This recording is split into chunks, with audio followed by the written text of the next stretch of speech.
소중한 나.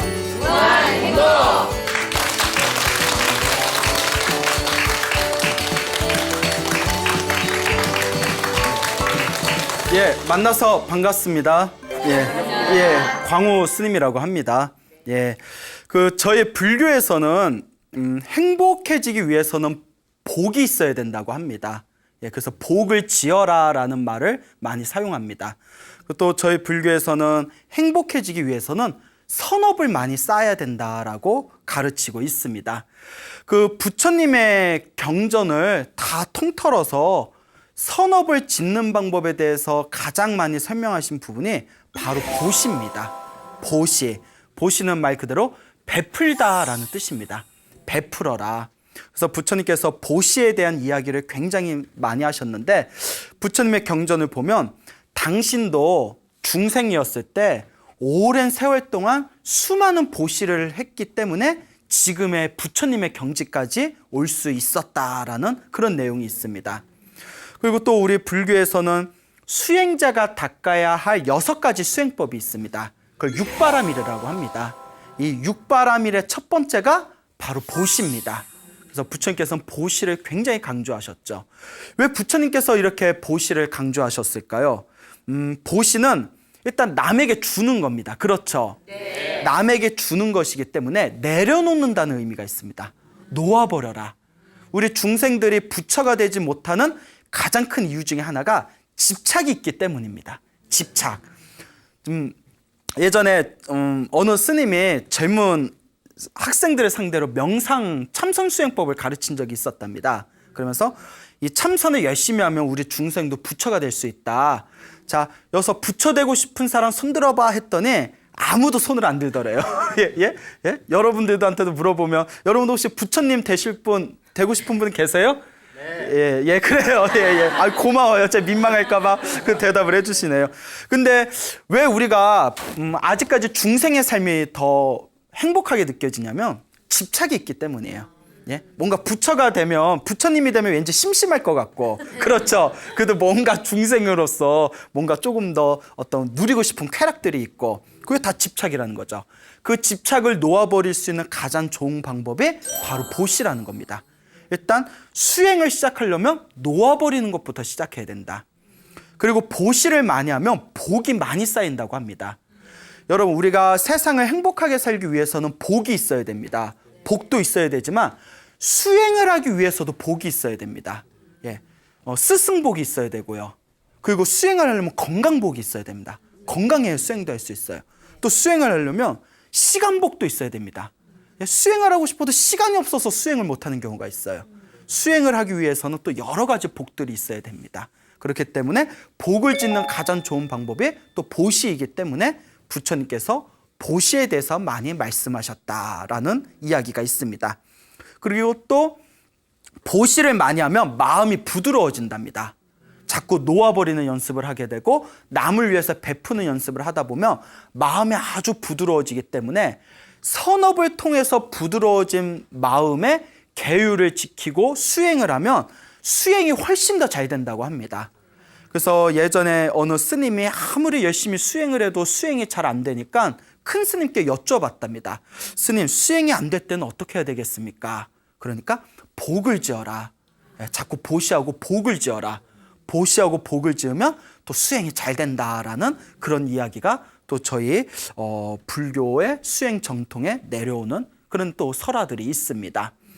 자, 이와 같이 보시는 강력한 힘을 발휘하기 때문에 또 우리가 행복하게 살 수 있는 강력한 수단이 되기 때문에 부처님께서는 다음과 같이 말씀하셨습니다. 보시는 중생들을 위한 복의 그릇이다라고 말씀하셨습니다. 중생들을 위한 복의 그릇이다. 그러니까 복이 있어야 우리가 행복하게 살 수 있지 않습니까? 네. 그래서 바로 이 복의 그릇을 만들 수 있는 가장 강력한 방법이 무엇이다? 보시라는 것이죠.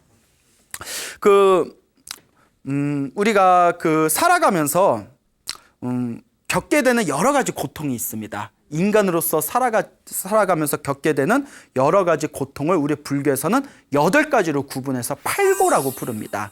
8가지의 괴로움이 있다 해서 8고라고 하고, 그 8고에서 특별히 또 우리가 더욱 고통스럽게 느껴지는 부분이 또 3가지가 있답니다. 크게.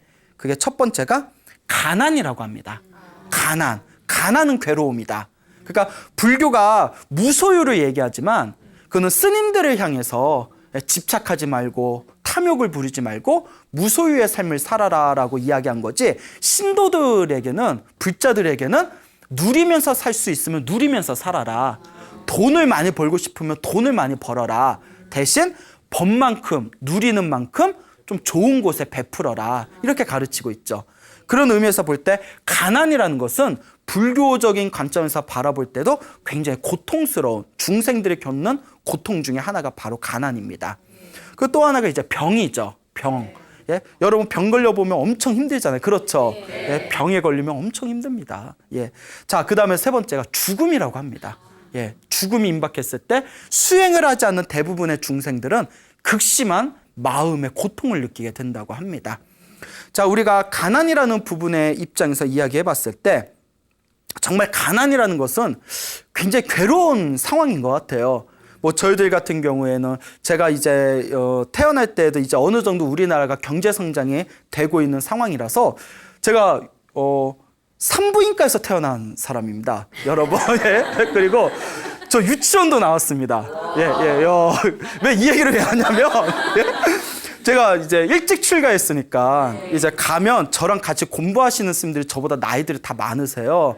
제가 워낙 일찍 출가해서 막 10살 이상씩 많으신데 뭐 고향이 어디냐, 어디 태어났냐 했을 때 저는 산부인과에서 태어났습니다 하면 놀라시더라고요, 스님들이. 야, 그리고 옛날 저보다 조금 한 10살, 20살 많은 분들은 유치원 세대가 아니잖아요. 근데 저 유치원 나왔습니다 하면 와, 있는지 자식이라고. 우리 때는 그게 보편적이었는 건데. 그러니까 저도 뭐 딱히 가난에 대해서는 또 절에 오면 워낙 또 절에서 우리 이제 신도분들이, 불자분들이 스님들 공부에만 전념할 수 있도록 또 많이 도와주시기 때문에 가난의 어떤 고통에 대해서는 저도 뼈저리게 느껴본 적은 없지만 이렇게 주변을 보거나 또 이렇게 가난 때문에 힘들어하시는 분들을 보면 아, 정말 가난은 괴로운 일인 것 같다, 그런 느낌을 받은 적이 있습니다. 여러분들은 가난이 좋으세요, 싫으세요? 싫죠. 누구도 가난이 좋은 사람은 없을 겁니다. 그래서 여러분들에게 오늘 가난을 파는 법에 대해서 가르쳐 드리겠습니다. 가난을 팔 수 있는 법. 예. 확 팔아버려요? 예. 자, 부처님 당시에 어느 큰 부자가 있었다고 합니다. 이 부자가 굉장히 인색하고 욕심이 많고 그리고 성격도 엄청 거칠고 포악했답니다. 예. 있는 사람이 더해. 그 밑에 이제 한 노예 종이 있었대. 여종이 있었는데, 이 여종이 있었는데, 그 나이가 많은 할머니였대요. 그러니까 아주 어렸을 때 종으로 팔려와가지고 그 못된 주인 밑에서 그 할머니가 돼서 백발이 되도록 거친 일을 하고 힘들게 살아왔던 거예요. 그 이분은 인생에 낙이 없어요. 하루는 이제 물을 길려고 그 할머니가 이제 주춤주춤 이제 물바가지를 들고 계곡에 가서 이제 관절통도 있고 오십견도 있고 무릎도 아플 거 아니에요. 그래서 힘들게 물을 길려고 하다가 막 뼈마디가 아프니까 갑자기 서름이 복받쳐서 펑펑 대성통곡을 했대요. 아유, 참. 이 박복한 팔자에 또 명은 길어가지고 죽지도 못하고 이게 왜 이렇게 나는 괴롭게 살아야 되나 하고 펑펑 대성통곡을 하더랍니다. 그러니까 참 복이 없으면, 복 없는 사람이 또 명이 길면 그것도 골치 아파요. 그렇죠. 또 복 없는 사람 빨리 죽어라, 이 얘기는 절대 아니고요.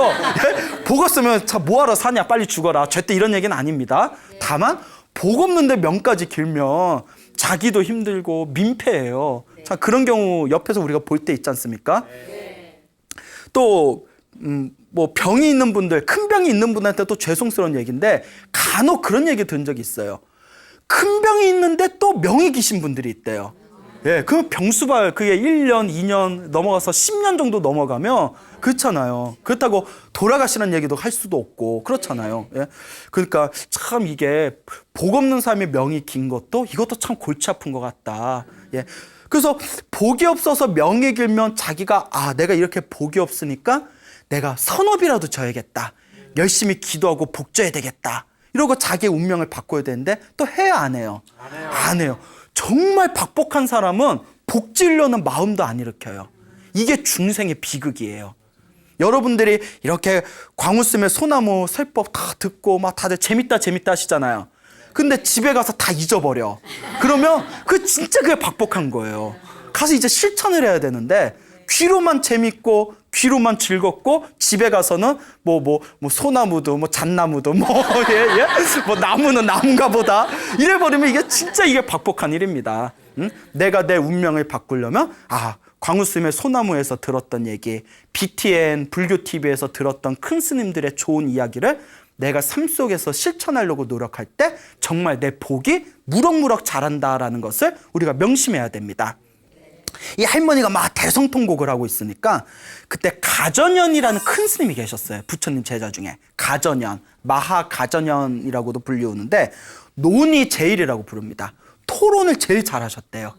그리고 부처님의 아무리 어려운 법문도 명쾌하게 그걸 요약하는 능력이 있으셨대요. 그래서 논의제일, 토론제일이라 불리우신 분이 가전연 스님이십니다. 가전연 스님이 탁발을 하기 위해서 바루를 들고 탁 지나가는데 저서 왜 할머니가 엉엉 울고 있는 거예요. 이 스님이 탁 가까이 갑니다. 할머니, 예? 할머니 왜 그렇게 울고 계셔요? 예? 왜 이렇게 울고 계십니까? 할머니가 탁 스님을 보니까 눈물이 활칵 쏟아지면서 자기 이제 신세한탄을 합니다. 제가 어렸을 때 여자 종 노예로 팔려와가지고 이렇게 힘들고 괴롭게 살면서 제가 명까지 깁니다. 제가 왜 이렇게 가난하게 힘들게 괴롭게 살아야 됩니까? 하고 엉엉 울고 있으니까 그 가전연 스님이 다 이렇게 바라보시더니 할머니 그러면 가난을 팔아버리면 되지 않습니까? 이러더래요. 가난을 팔아버리십시오. 할머니가 눈이 번쩍 뜨인 거예요. 가난을 팔아? 아니 어떻게 해야 가난을 팝니까? 가난을 파는 방법이 뭡니까? 그러면 제가 가르쳐 드릴게 실천을 하시겠습니까? 예, 스님. 가난을 팔 수 있는 방법만 가르쳐 주신다면 제가 실천하겠습니다. 예? 얼마에 팔아야 돼, 그거? 예? 가난을. 그러니까 이제 가전 스님이 하시는 말씀이 먼저 깨끗하게 목욕을 하고 오십시오라고 시키는 거예요. 깨끗하게 목욕을 하고 오십시오. 예? 그래서 할머니가 이제 딱 개울가에 가서 사람 보이지 않는 곳에서 깨끗하게 몸을 씻었대요. 깨끗하게 몸을 씻고 다 옵니다. 가전 스님이 딱 바라보면서 이제 깨끗하게 몸을 씻으셨으니 보시를 하십시오 이러는 거예요. 보시를 하십시오. 그 할머니가 깜짝 놀라면서 제가 가진 게 아무것도 없는데 또 보시를 하려고 하니까 제가 드릴 게 아무것도 없습니다. 그러니까 할머니가 속으로 이렇게 생각했을 거예요. 아이고 내가 또 저 잘못 걸렸다. 저 또 뭐 달라고 저러는구나. 아이고 내가 뭐 이랬을지도 몰라요. 그러니까 가전연 스님이 하시는 말씀에 왜 보시할 게 없습니까? 하면서 자기의 바리떼를 이렇게 주더래요. 자기의 바루를 주면서 제가 목이 마르니 물을 떠다 주십시오. 저에게 물을 보시하십시오 이러더래요.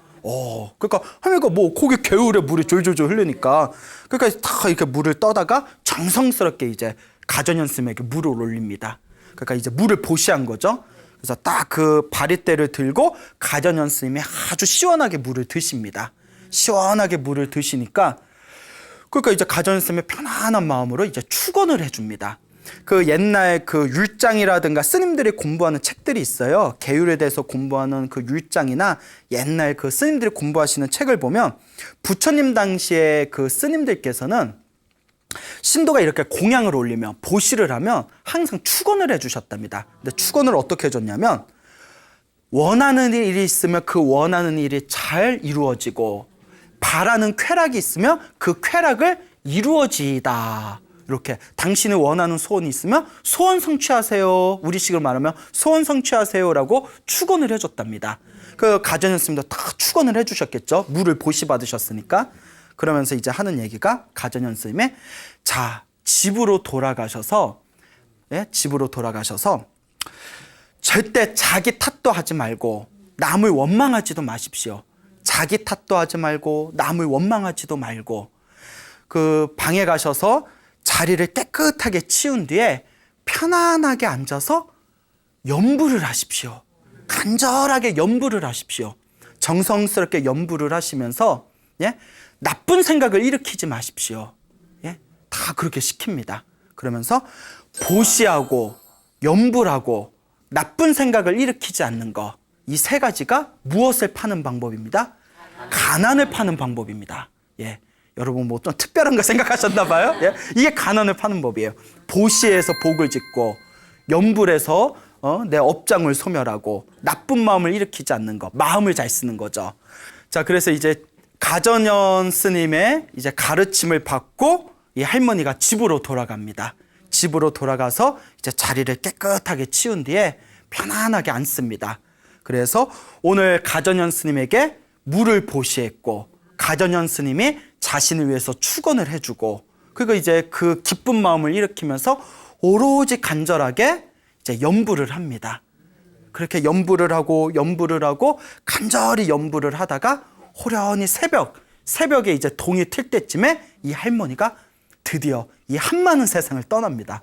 목숨이 뚝 끊겼대요. 염불하다가 기도하다가 그리고 죽은 뒤에 어디에 태어나게 됐다. 하늘 세계 천신으로 태어나게 되었답니다. 예, 그러니까 그러면 가난을 팔며 죽는 겁니까? 예?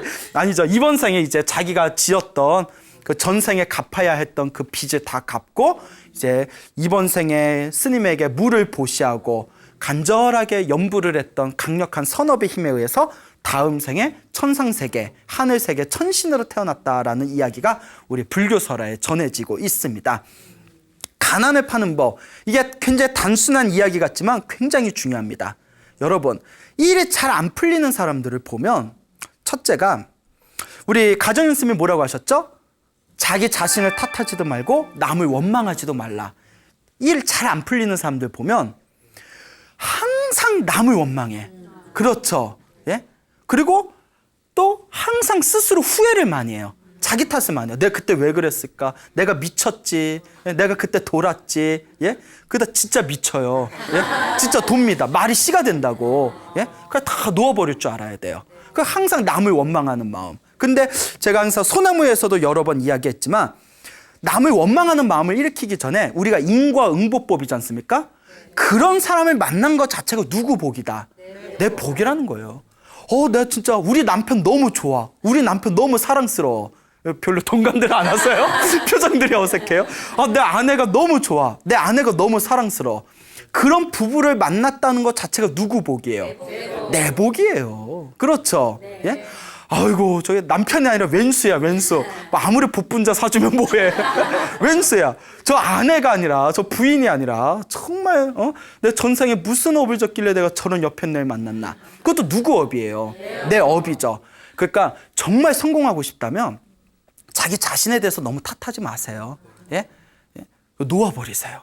남을 너무 원망하지 마세요. 내가 지은 업이에요. 그리고 어떻게 해야 내가 더 열심히 복을 짓고 선업을 지을 것인지, 복과 선업이 있으면 행복은 저절로 생긴다는 부처님의 인과응보법을 항상 되새기시고 실천할 수가 있어야 됩니다. 예, 아시겠죠, 여러분? 그리고 보시를 하는 것이 굉장히 중요합니다. 아까도 말씀드렸지만 물을 보시했지 않습니까? 그렇지만 그 물에는 정성스러운 마음이 담겨져 있는 겁니다. 비록 우리가 물이라는 것은 그냥 가치 없고 굉장히 값이 크지 않은 그런 소박한 것이다 생각할 수 있지만 한 모금의 물에도 정성스러운 마음이 담겨져 있으면 강력한 보시의 힘을 일으킬 수가 있습니다. 그러니까 자그마한 거라도 자꾸 남에게 베풀고 보시하려는 마음을 일으켜야 그 자리에 끊임없이 복과 선업이 쌓인다고 우리 부처님께서 말씀하셨습니다. 염불이 굉장히 중요합니다. 예? 보시하고 염불하는 거. 염불. 항상 부처님을 생각하고 부처님을 향해서 기도하는 사람은 정말 은은한 부처님의 가피가 있습니다. 정말 은은한 부처님의 가피가 있어요.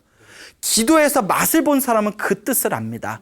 여러분들은 스님 그냥 가만히 앉아서 불상 앞에서 뭐 그냥 관세음보살, 뭐 아미타불, 지장보살 부른다고 정말 무슨 변화가 있습니까? 해보면 압니다. 예? 스님 해봤는데도 잘 안 되는데요. 열심히 안 해서 그래. 예, 열심히 안 해서 그래. 정말 열심히 하면 제 주변에도 그런 분들이 굉장히 많으세요. 막 몸이 너무 아팠는데 염불을 열심히 하고 기도를 열심히 했더니 꿈에 누가 나타나서 물병을 줘서 그 물병을 마셨더니 뭐 몸의 병이 사라졌다든가. 아니 실제로 그런 분들이 주변에 있다니까요. 예? 어떤 분이 도저히 일이 안 풀리는 상황이었는데 기도를 열심히 했더니 어디서 이상한 그 귀인이 나타나가지고 그분이 도와줘서 정말 안 풀릴 것 같은 일들이 싹 풀렸다든가 그런 것들이 굉장히 많습니다. 연부를 통해서 또 스스로 업장을 소멸할 줄 알아야 됩니다. 예? 그리고 보시하고 연부라고 나쁜 마음을 일으키지 않는 것이라고 했죠. 예, 마음을 잘 쓰는 게 중요합니다. 제가 항상 말씀드리죠. 예? 아무리 보시하고 아무리 복을 짓고 아무리 기도를 열심히 하고 연부를 해도 마지막에 마음을 잘 못 쓰면 어떻게 된다? 그렇죠. 복이 감하게 된다. 전문 용어 나왔네. 도로아미타불 된다. 예, 그래요. 예, 굉장히 고무적인 현상이에요. 예, 예, 그렇죠. 다 이제 복이 감하게 됩니다. 그러니까 마음을 잘 쓰는 게 굉장히 중요하다라는 것을 명심하시기 바랍니다. 여러분, 가난을 파는 법, 보시하고 기도하고 나쁜 마음을 일으키지 말고 마음을 잘 쓰시기 바랍니다. 분명히 여러분들도 여러분들 앞에 있는 좋지 못한 그런 어떤 업장들이 있다면 그런 것들이 점점 사라짐을 느끼게 되실 겁니다. 그 어떤 분이 스님, 그 할머니가 힘들게 살다가 그 가난을 팔았지 않습니까? 가난을 팔고 보시하고 연불해서 예? 그 가난을 다 팔았는데 마지막에 좀 이번 생에 잘 살았으면 좋았을 텐데 어떻게 그렇게 죽어버리니 너무 안타깝습니다 하는데 제 생각은 틀려요. 그 할머니잖아요. 앞으로 여서 누려봤자 얼마나 누리겠어요. 뭔 얘기인지 아시죠? 그럴 바야 다음 생에 인간 세계보다 더 뛰어난 하늘 세계 천신으로 태어나는 게 아무리 따져봐도 수지 맞는 장사가 아니겠냐. 예? 제가 그렇게 말씀드렸던 적이 있습니다. 예, 여러분도 보시하고 염불하고 기도하시고 마음을 잘 쓰셔서 여러분들의 가난, 여러분들의 업장을 활활 불태워 버리시길 바랍니다. 이와 비슷한 얘기가 있습니다. 부처님 제자 중에 마하가섭이라는 스님이 계세요. 마하가섭이라는 큰 스님이 계셨는데 이분은 특징이 탁발을 하실 때 항상 가난한 집만 다녔대요. 가난한 집에만 다닙니다. 예? 그 왜 가난한 집에만 다녔냐면 저 가난한 사람들이 얼마나 전생에 복을 안 지었으면 복을 못 지었으면 이번 생에 저렇게 힘들게 살겠느냐. 그러니 이번 생이라도 복을 짓게 해주기 위해서 일부러 가난한 집만 다녔답니다. 대단하시죠? 예? 그 부처님의 또 제자 중에 수보리라는 스님이 계셔요. 수보리라는 스님은 부잣집만 다녔대요. 부잣집만. 깍쟁이야. 부잣집만 다녔대요. 근데 왜 부잣집만 다녔냐면 돈이 많고 권력을 가지고 부유한 사람들은 마음에 교만심이 많다. 그래서 이번 생에 복을 지으려고 하지 않는다. 그러면 저 사람들이 지금은 잘 먹고 잘 살아도 다음 생에 이번 생에 지어놓은 복이 없어서 다음 생에 힘들고 괴롭게 살게 될 것이다. 너무 안타까워서 저 교만한 사람들, 부유하고 권력을 가진 교만한 사람들이 복을 짓게 하기 위해서 일부러 어디만 다닌다? 부잣집만 다닌다라는 스님이 계셨습니다. 그것도 대단하시죠? 또 안한이라는 스님이 있었는데 이 안한 스님은 좀 특별한 경우예요. 이 안한 스님도 부잣집만 다녔대요. 근데 이분은 좀 금방 말한 마하가섭 스님과 수보리 스님은 깨달음을 얻으신 분이었는데 안한 스님은 아직 깨달음을 못 얻었어요. 근데 안한 스님은 왜 가난한 집에 안 가고 부잣집만 다녔냐면 가난한 집에 가면 아유 스님이 왔는데 하면서 가뜩이나 없는 살림에 내가 가서 또 공양을 받으면 너무나 미안해가지고 그 가난한 집에 가지 못했다. 또 이런 이야기가 있습니다. 그래서 부처님이 하신 말씀이 가난한 집도 가리지 말고 부잣집도 가지 말고 발길 닿는 대로 인연 따라 골고루 다녀라 라고 부처님께서 차별 없이 가라 라고 부처님께서 말씀하셨습니다. 자, 어쨌거나 마하가섭 스님은 가난한 집만 다녔는데 이 가난한 집만 다니다가 그 가난한 그 동네에 그 가난한 집 중에서도 정말 가난한 어느 할머니가 있었어요. 완전 그 거지였어요. 그러니까 밖에 나가서 구걸을 하다가 음식을 받지 못할 때에는 그 부잣집에서 흘러내려오는 쌀뜨물을 받아다가 그걸 먹으면서 하루하루를 견뎠대요. 예? 음식을 얻지 못할 때. 근데 그날도 음식을 얻지 못했대요. 그러니까 얼마나 배고파요. 그래서 이제 깨진 기와 그릇을 들고 그릇도 없는 거예요. 깨진 그 기와 그릇 움푹한 걸 들고 그 쌀뜨물이 부잣집에서 쌀뜨물이 쏟아지는 걸 인도 부자들은 막 집에 몇십 명씩 하인을 데리고 있으니까 쌀 씻으면 쌀뜨물이 엄청 나오잖아요. 그래서 이제 가득히 받아놨대요. 좀 이따 배고프면 마시려고, 쌀뜨물이라도 마시려고. 맹물보다는 근기가 있잖아요. 그래도 그러니까 쌀뜨물 드셔보셨어요? 여기까지? 그래요? 얼굴에 발라보셨죠? 피부 미용에 좋다고. 자, 그래서 이제 쌀뜨물을 가지고 당신 집에다 이렇게 둡니다. 나중에 마시려고. 하필이면 그 집에 누가 나타났어요? 마가섭 스님이 나타난 거예요. 마가섭 스님이 탁 바루를 들고 탁 바르러 나타나니까 할머니가 나도 참 박복하지만 저 스님도 오죽 박복하면 이 집에 왔을까 싶더래요. 아니 어떻게 찾아온 집이 이 가난한 동네에서도 제일 가난한 자기 집에 왔을까. 참 저 스님도 참 박복하다. 마가서 큰 스님인 줄도 모르고, 스님 저는 도무지 드릴 게 없습니다. 그러니 딴 집에 가보십시오. 스님 저 부잣집에 가면 좋은 음식 많지 않습니까? 저는 드릴 게 없으니까 딴 집에 가십시오 라고 얘기를 하니까 가섭 스님이 보시하고자 하는 마음만 있다면 그 무엇인들 좋으니 아무거나 주십시오 이렇게 얘기를 하더래요. 복을 지으려는 마음으로, 보시하고자 한다면 복을 지으려는 마음으로 그 무엇이라도 저에게 주십시오. 그러니까 가섰으면 어떻게든 그 불쌍한 그 거지 할머니가 복을 짓게 하려는 마음으로 아무거나 달려고. 스님 저도 드릴 게 없어서 저 쌀뜨물 먹으려고 저거 지금 옆에다 두고 있는데 진짜 드릴 떡 한 조각 없습니다 이러니까 가섭 스님이 쌀뜨물이라도 주십시오 이러는 거예요. 야, 쌀뜨물이라도 주십시오. 그러니까 이제 쌀뜨물을 달라고 하니까 그러면 이거라도 내가 드려야겠다. 나도 그래 복 한번 줘보자. 예? 그래서 쌀뜨물을 드리려고 딱 꺼냈는데 쉬었어. 야, 그러니까 할머니가 가슴을 치면서 얼마나 박복하며 복을 지으려고 한데도 복 지으려는 쌀뜨물이 쉬어버리냐. 그거 어떻게 드려요 스님한테? 그렇잖아요. 스님한테 어떻게 드려요? 스님 쌀뜨물조차도 쉬어버렸습니다. 얼마나 제가 지어놓은 복이 없으면 얼마나 박복하면 스님이 오셨는데도 제가 보시할 게 없습니다. 돌아가십시오 이러는 거예요. 근데 이거 진짜 우리가 기억해야 돼요. 박복한 사람은 복을 지으려고 해도 기회가 달아나요. 너 박복하게 살으라고. 그 고비를 넘겨야 돼요. 뭔 얘기인지 아시죠? 그렇죠. 그 고비를 넘겨야 돼요. 예? 내 운명은 누가 만든다? 내가 만든다. 예. 박복한 내 운명을 고칠 수 있는 것도 나 자신입니다. 그때 가섭 스님이 다음과 같이 얘기합니다. 그 쉰 쌀뜨물이라도 주십시오. 야, 이 정도는 정말 성자야. 예? 정말 성자야. 우리 같으면 다음에 올게요. 다음에 올게요. 예, 뭐 see you again 뭐 이러면서. 예? 예? 그러니까 이제 그 쌀뜨물을 쉰 쌀뜨물을 바루에다 다 이렇게 부어드려요. 그걸 그 앞에서 달게 드시는 거예요. 꿀꺽꿀꺽. 막걸리 냄새 나지 않을까요? 예? 꿀꺽꿀꺽 드시더니 그 자리에서 축원을 해줍니다. 축원을 해주고 원하는 바 모두 다 이루어지이다 축원을 해주시고 그 자리에서 부처님 법문을 해줍니다. 법문을 해줄까? 할머니가 그 자리에서 가섭 스님이 자기가 올린 쉰 쌀뜨물을 맛있게 드시니까 마음에 엄청난 기쁨과 환희를 느끼면서 부처님의 법문, 마가섭에게 부처님의 법문을 듣고는 무릎을 꿇고 합장하고 다음과 같이 서원을 세웁니다. 제가 세세생생 태어날 때마다 부처님의 제자가 되기를 발언합니다 라고 합장을 합니다. 그리고 마가섭 스님이 딱 떠나가세요. 이제 드실 거 드셨으니까. 예, 아마 배가 아프셨을 거예요. 예? 쉰 쌀뜨물 먹어서 빨리 화장실 가셔야 돼요. 어쨌거나 다 가섭 스님이 이제 사라졌을 때 이 할머니가 너무나 그 기쁨에 몸서리치다가 예? 심장마비로 돌아가셨어. 예? 너무 좋아서. 예? 그 사람도 너무 좋으면 안 돼. 예? 적당히 좋아야지. 너무 좋아서 심장마비로 돌아가셨지만 예? 어디에 태어나셨다? 하늘 세계 천신으로 태어났다라는 이야기가 전해지고 있습니다. 쉰 쌀뜨물 하나에도.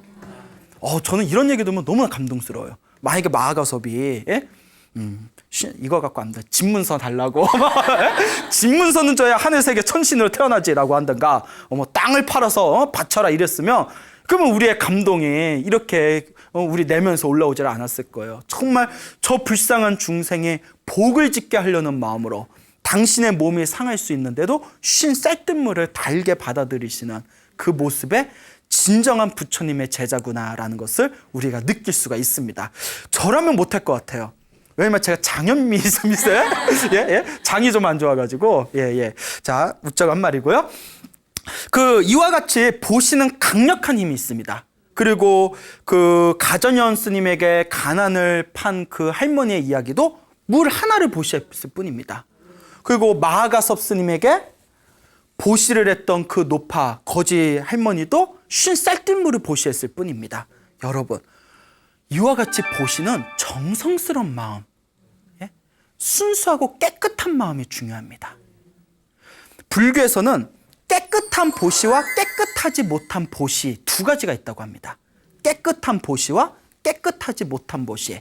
자, 깨끗하지 못한 보시는 뭘까요? 첫째, 교만으로 하는 보시.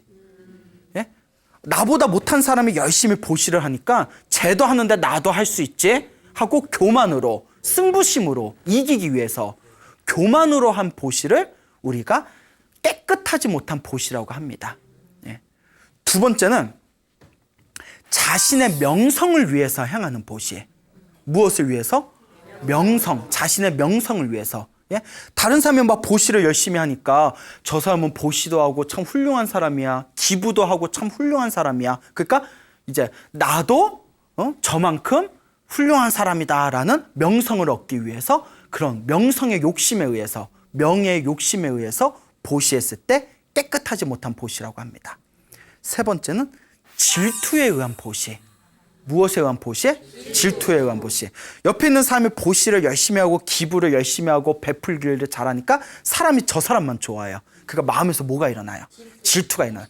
나도 할 수 있어 하면서 질투에 의한 보시. 이게 깨끗하지 못한 보시입니다. 네 번째는 누군가를 자기 편으로 끌어들이기 위해서 하는 보시. 내가 저 사람한테 이만큼 베풀었는데, 이만큼 기부하고 보시했는데 내 편으로 오겠지 라는 것이 바로 내 편으로 끌어들이기 위한 욕심에 의한 깨끗하지 못한 보시라고 합니다. 자, 다섯 번째, 이게 이제 중요해요. 많은 사람들이 이제 빠지고 있는 함정인데, 과보, 결과에 집착하는 보시. 내가 보시하고 베풀고 기부했으니 반드시 나한테 좋은 일이 찾아올 거야 라는 결과에 집착하는 겁니다. 그러니까 간혹 불자분들 중에서도 스님 막 기도도 올리고 뭐도 하고 뭐도 올리고 뭐 불사도 했는데 왜 이렇게 좋아지는 게 없어요? 스님 우리 속였네요. 막 이런 경우가 있어요. 이런 경우가 바로 무엇에 집착하는 것이다? 결과에 집착하는 것. 정말 내가 좋아서 순수한 마음으로 보시를 한 사람은 이런 결과에 크게 연연하지 않습니다. 보시를 하고 베풀었다는 것만으로도 내 마음에 이미 편안함이 찾아왔기 때문에. 그래서 교만에 의한 보시, 질투에 의한 보시, 명성에 의한 보시, 그리고 자기 편으로 끌어들이기 위한 보시, 그리고 어떤 결과에, 좋은 결과에 집착하는 보시, 이 다섯 가지를 깨끗하지 못한 보시라고 합니다. 그런데 깨끗하지 못한 보시도 복은 된답니다. 공덕은 된대요. 이따 베풀었으니까. 다만 그 공덕의 힘이 좀 약하답니다. 좀 불순하기 때문에. 자, 그러면 깨끗한 보시는 뭘까요? 첫째, 순수한 마음으로 하는 보시. 순수하게 인과응보를 믿고, 자, 순수하게 내가 이와 같은 인과응보의 법칙에 의해서 내가 보시하고 베풀었으니 언젠가는 반드시 그 선업이 나에게 돌아올 것이다라는 순수한 믿음이 있는 보시입니다. 그러니까 아까 말한 결과에 집착하는 보시하고 살짝 틀린 거예요. 결과에 집착하는 보시는 왜 당장 효과가 없냐고 마음으로 욕심을 내고 탐욕을 내고 성냄을 내는 것이고, 순수한 인과응보를 믿는 보시는 당장 결과가 있든 없든 내가 지은 업은 내가 받는다라는 철저한 인과응보의 법칙에 의해서 순수하게 보시를 올린 겁니다. 이게 깨끗한 보시입니다. 두 번째 보시는 깨달음을 얻기 위한 보시예요. 내가 이 보시의 공덕으로 수행이 잘 되고 빨리 깨달음을 얻게 해주십시오라는 깨달음을 발언했을 때 그 보시는 강력한 보시가 된답니다. 세 번째가 굉장히 중요한 보시랍니다.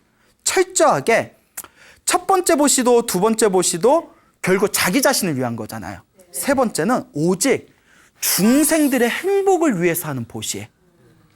오로지 저 중생이 나의 베품으로 인하여 나의 보시로 인하여 행복하여지다라는 순수한 중생을 향한 행복을 위한 그 마음으로 보시했을 때 대자비심에 의한 보시가 이루어졌을 때 가장 강력한 보시의 공덕을 이루게 된다고 합니다. 그러니까 여러분들도 보시를 하거나 누군가 베풀 때 이렇게 순수하고 깨끗한 마음으로 보시한다면 더욱더 강력한 효과를 얻을 수가 있을 겁니다.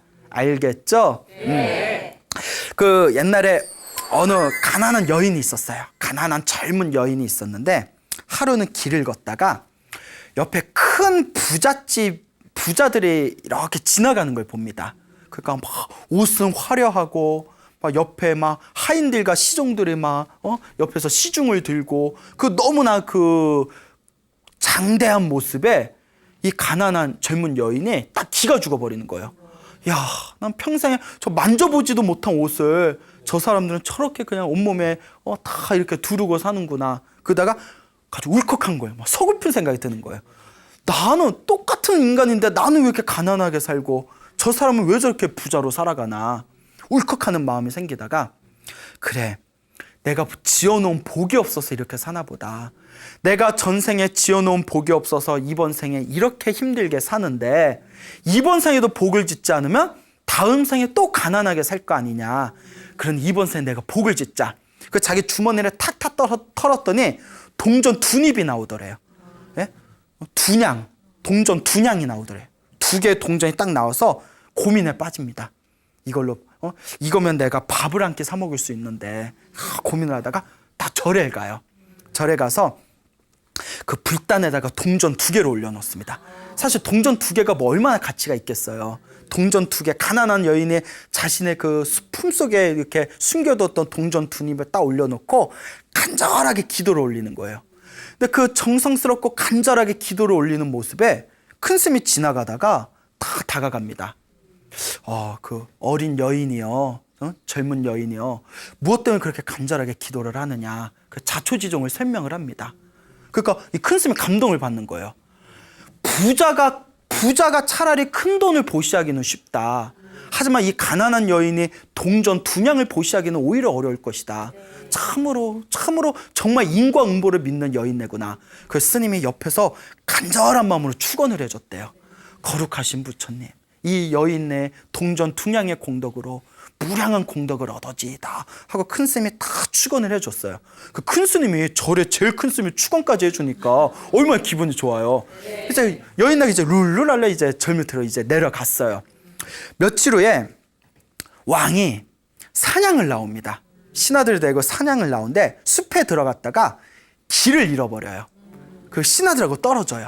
그 왕이 막 어쩔 줄 모르고, 왕이 길치였나 봐. 막 길을 못 찾는 거야. 길치들 진짜 길 못 찾아요. 그래서 이렇게 막 돌아다니다가 어디가 길이 어딨지 하다가 어느 여인네를 만납니다. 그 여인이 누구였을까요? 그렇죠, 동전 그 여인 하면 우리 다 알아. 그 여인, 그 동전 2닙을 보시한 여인이 하필이면 우연히 거기 또 지나가고 있었어. 그러니까 여러분, 인생에 있어서 성공은 90%가 운이야. 예? 아무리 실력을 써도 운이 안 따라주면 안 돼요. 동감하시네. 여러분, 노력은 배신하지 않는다고 했잖아요. 노력은 배신하지 않아요. 다만 운이 안 따랐을 뿐이에요. 내가 얘기했죠. 괜찮다. 노력은 배신하지 않습니다. 운이 안 따라줬을 뿐이에요. 예? 그 운이 있어야 돼요. 행운이. 하필이면 그 여자가 그 숲을 또 지나가고 있었어. 그 왕을 딱 만나요. 왕인지도 몰랐죠. 근데 워낙 너무나 그 화려한 옷에 굉장히 큰 귀족같이 보이는 사람이 길을 잃고 헤매고 있으니까 저기 어르신 길을 잊어먹었으니까 제가 안내해 드릴게 하고 이렇게 길을 안내해 주고, 이제 거기 남자 너무 힘들어하니까 옆에서 막 다리도 주물러 주고 어깨도 주물러 주고, 예? 그리고 막 물도 떠오고 막 이러니까 그 남자가 너무 좋은 거예요. 왕이 이 여인네 어쩜 이렇게 입안에 혀처럼 이렇게 사람이 참으로 이렇게 성실할까 하는 그런 이제 느낌이 듭니다. 그때 이제 신하들이 찾아와요. 신하들이 찾아와서 왕이시여 하고 이제 저희가 잘못했습니다. 어째 길을 잊어먹으셨습니까 하고 찾아오니까 이 여인네가 깜짝 놀래요. 왕이셨구나. 속으로 대박 막 이렇게 했죠. 야, 대박. 예? 이거 완전 드라마에서 나오는 신데렐라 스토리가 생기는 거예요. 왕이 다 말을 타고 그냥 가요. 딱 가다가 이제 왕이 이제 차 사도남 스타일이야. 차가운 도시 남자. 딱 쳐다보면서 야, 타. 딱 이랬겠죠. 타. 너 마음에 든다. 너의 그 성실한 모습에 반했다. 딱 말에 태우고 왕궁으로 데려갑니다. 여자가 너무 착하다 보니까 나중에 왕비까지 됐답니다. 예, 나중에 왕비까지 됐대. 너무 착하게 하니까. 왕비가 된 이 여인이 생각합니다. 나같이 가난한 여인이 무슨 복으로 왕비가 됐을까? 맞다.